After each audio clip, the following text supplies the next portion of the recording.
and I think that probably a lot of people are thinking about it. I don't know, maybe you don't want to ask, so I'll just bring up the question. So I'm going to imagine somebody asked me, hey, what's next with this value in the both thing?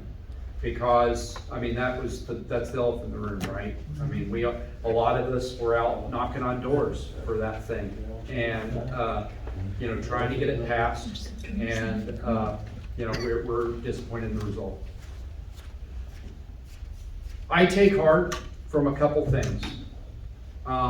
First of all, you know, the voters spoke, and we're not going to have the constitutional amendment.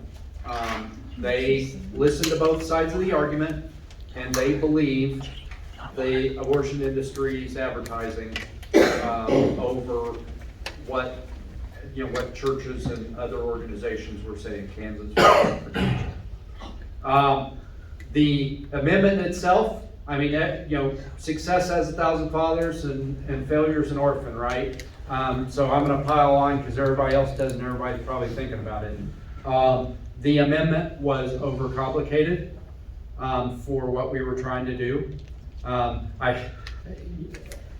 I'm not going to bore you with history, but it's kind of like, you know, your grandma's nightshirt, it covered everything, right? They figured if they wrote it with every possible thing that somebody could try to do to get around it in it, it would be covered. And it ended up being, you know, multiple sentences and, you know, and probably explicitly talking about rape, incest, and life the mother gave, you know, the other side the rope to hang us with.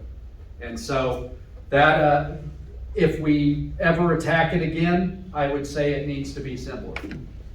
But I do take heart from the fact that the other side, the abortion industry and all their allies, they're advertising. Oh, I don't know what ads you saw. I saw a ton of ads in that last few weeks, and all the advertising said abortion's already heavily regulated.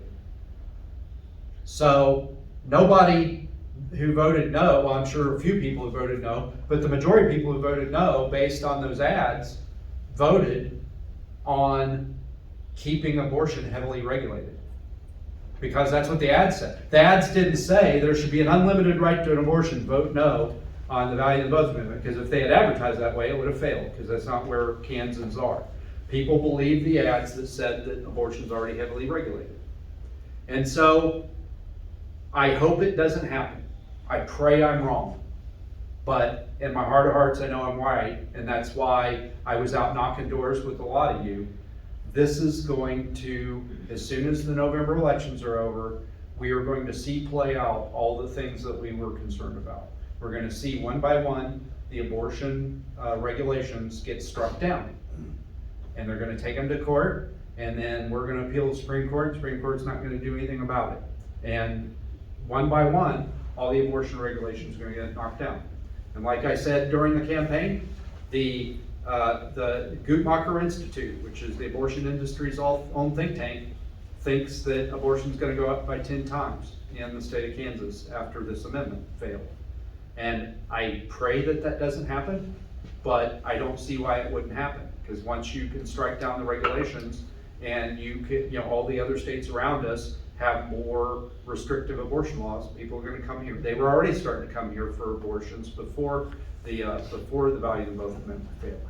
And so in 1 year, 2 years, when all of the things that people were told when they were convinced to vote no proved to be false, I hope that we'll be able to come back to the people of Kansas and we'll be able to say, we told you so. We're sorry that, you know, we were sorry that we were right, but we were right.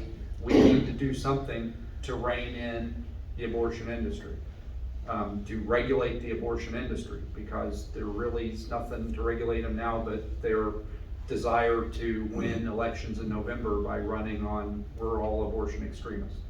And so I hate that that's what it's going to take, not only because, you know, we have 10 times more babies being aborted here than we would otherwise, but also because all those laws that are on the books, they took decades to get passed.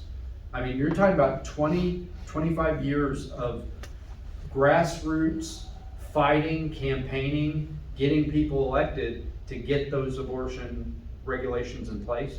And when they get stricken down, we're gonna have to start all over. And so I hate that it's that way, but like I said, the people of Kansas have spoken. I hope I'm wrong about all those things. I hope that the abortion industry wasn't lying to us and that things are gonna remain exactly the same as they were before the value of the both vote. But I suspect that that's not what's gonna happen.